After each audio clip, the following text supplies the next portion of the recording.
وقت کسی کا انتظار نہیں کرتا۔ سال آتے جاتے رہتے ہیں، مگر ہر گزرتا سال ہر انسان، معاشرہ اور دنیا کے سامنے چند بنیادی سوال چھوڑ جاتا ہے۔ ناظرین، آج پھر سے ایک اور سال ہم سے رخصت ہو چکا ہے، اور ایک نیا سال نہ صرف کیلنڈر بلکہ ہماری زندگیوں، رویوں اور پالیسیوں میں شامل ہو چکا ہے۔ گزرا ہوا سال مختلف حوالوں سے غیر معمولی رہا۔ کئی ممالک میں معاشی بحالی میں کوششیں دیکھنے میں آئیں، کئی شعبوں میں ٹیکنالوجی اور ترقی نے رفتار پکڑی، اور کئی معاشروں میں بہتری کے اشارے بھی سامنے آئے۔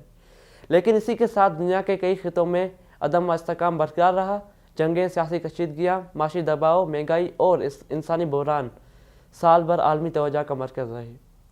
لاکھوں لوگ بے گھر ہوئے، ہزاروں جانیں ضائع ہوئیں، اور کئی خاندان اس سال کے اختتام تک نہ پہنچ سکے۔ ناظرین، یہ سب حقائق ہمیں یاد دلاتے ہیں کہ ترقی کے دعووں کے باوجود اب تک دنیا ایک خطرناک اور نازک موڑ پر کھڑی ہے۔ ناظرین، کئی امیدیں اس سال سے وابستہ تھیں جو پوری نہ ہو سکیں۔ یہ ایک تلخ حقیقت ہے، مگر اسی حقیقت میں الجھ کر رک جانا یہ کسی بھی سنجیدہ معاشرے کا رویہ نہیں۔ یہ سال جا چکا ہے، اب سوال یہ نہیں کیا کھویا کیا پایا، سوال یہ ہے کیا سیکھا۔ تاریخ اور زندگی دونوں ہی یہی سکھاتی ہیں کہ اصل طاقت افسوس میں نہیں بلکہ تجزیے، اصلاح اور درست فیصلے میں ہوتی ہے۔ ناظرین، آج ہم موجود ہیں، یہی موجود رہنا کل آنے والے وقت کی ذمہ داری بھی ہے۔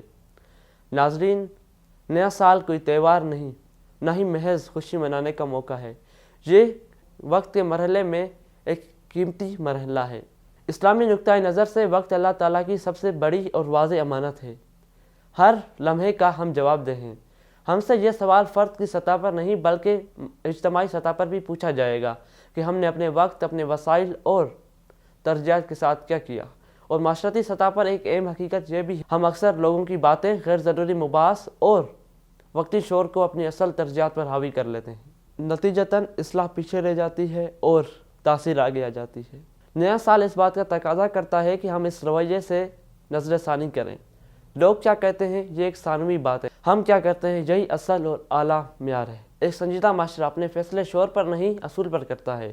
افسوسناک پہلو یہ ہے کہ سال کے آغاز میں اکثر لوگ غیر ضروری تقریبات، نمائشی سرگرمیاں اور وقتی تفریح پر وقت گزار دیا جاتا ہے، لیکن یہ وقت خود احتسابی، واضح منصوبہ بندی اور سمت کے تعین کا ہوتا ہے۔ اسلامی تعلیمات ہمیں اعتدال، نظم اور مقصدیت سکھاتی ہیں کہ اصل کامیابی خوشی کے اظہار میں نہیں بلکہ ذمہ داری کے احساس میں ہوتی ہے۔ عالمی تناظر میں بھی یہ امید کی جا رہی ہے کہ آنے والا سال کشیدگی میں کمی، مذاکرات میں بہتری اور انسانی وقار کے احترام کا سبب بنے۔ ناظرین، دنیا کو اس وقت زیادہ نعروں کی نہیں، ذمہ داری کی ضرورت ہے۔